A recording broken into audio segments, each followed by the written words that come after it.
Et quel plus bel endroit pour un clin d'œil que le Mont-Saint-Michel. Plusieurs sauts étaient prévus aujourd'hui. Leïla Agoram et Julien Tellier y étaient. Quelques minutes d'éternité au-dessus de la plus belle baie de France, à voler comme un oiseau, à tutoyer l'archange.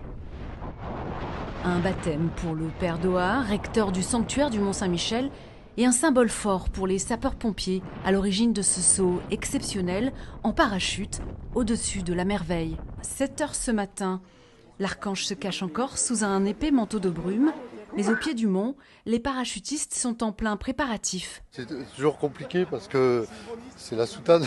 Mario, champion du monde de la discipline, s'apprête à sauter en tandem avec le curé du Mont-Saint-Michel.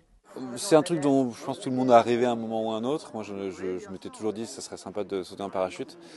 Mais oui, c'est quand même impressionnant de se retrouver à plus de 3000 mètres de hauteur et de sauter. Un rêve qui se concrétise et un vrai coup de projecteur pour ces militaires victimes des suites d'une intervention difficile, de cette maladie invisible encore incomprise, le fameux stress post-traumatique. L'objectif, c'est qu'on rapporte des fonds justement pour la création du premier centre en fait, de prise en charge des victimes de tout ce qui est syndrome post-traumatique. 14 heures, le soleil est là.